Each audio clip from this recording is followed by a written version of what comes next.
സ്വാമിയെ കാണുവാനൊരു നാളിൽ ഞാൻ ആശ്രമത്തിൽ ചെന്നു. ഭക്തജനങ്ങളോടൊന്നിച്ചു ദിവ്യ ദർശനം കാത്തിരുന്നു. പുണ്യമഹാത്മാവെ കണ്ടു ഞാൻ സർവമംഗളദായകനെ. പ്രാർത്ഥനയോടെ ആ ദേവന്റെ മുന്നിൽ ഞാൻ വീണു നമസ്കരിച്ചു. സ്വാമിയെ കാണുവാനൊരു നാളിൽ ഞാൻ ആശ്രമത്തിൽ ചെന്നു.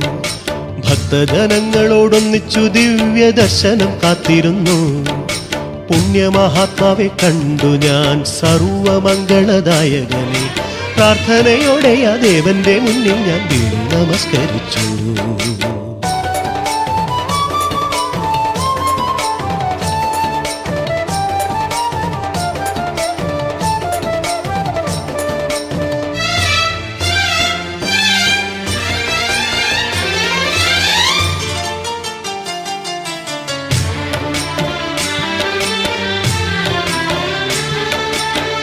പൊന്നിൻ മണിക്കിരീടം ഭംഗിയോടെ മൗലി ചൂടിയ മഞ്ജുള രൂപനൊരാദിത്യ ബിംബം പോലെ.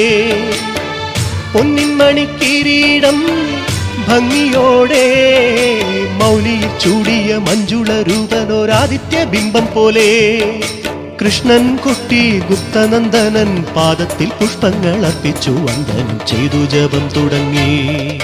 സ്വാമിയെ കാണുവാനൊരു നാളിൽ ഞാൻ ആശ്രമത്തിൽ ചെന്നു. ഭക്തജനങ്ങളോടൊന്നിച്ചു ദിവ്യ ദർശനം കാത്തിരുന്നു. പുണ്യമഹാത്മാവെ കണ്ടു ഞാൻ സർവമംഗളദായകനെ. പ്രാർത്ഥനയോടെ ആ ദേവന്റെ മുന്നിൽ ഞാൻ വീണു നമസ്കരിച്ചു.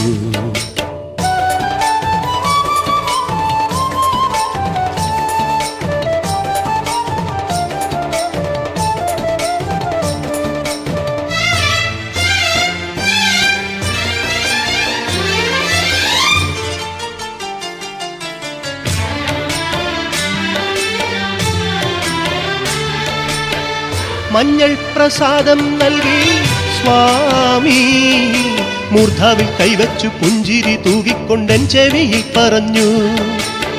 മഞ്ഞൾ പ്രസാദം നൽകി സ്വാമി മൂർധാവിൽ കൈവച്ചു പുഞ്ചിരി തൂകിക്കൊണ്ടെൻ ചെവിയിൽ പറഞ്ഞു. ജ്ഞാനമാർഗം തേടു പൊന്നുമകനെ, നീ മാനവ ജന്മത്തിൻ ലക്ഷ്യമതല്ലോ, ഈശ്വര സേവ ചെയ്യൂ. സ്വാമിയെ കാണുവാനൊരു നാളിൽ ഞാൻ ആശ്രമത്തിൽ ചെന്നു. ഭക്തജനങ്ങളോടൊന്നിച്ചു ദിവ്യ ദർശനം കാത്തിരുന്നു.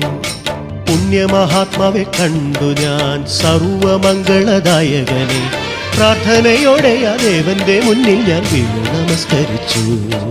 സ്വാമിയെ കാണുവാനൊരു നാളിൽ ഞാൻ ആശ്രമത്തിൽ ചെന്നു.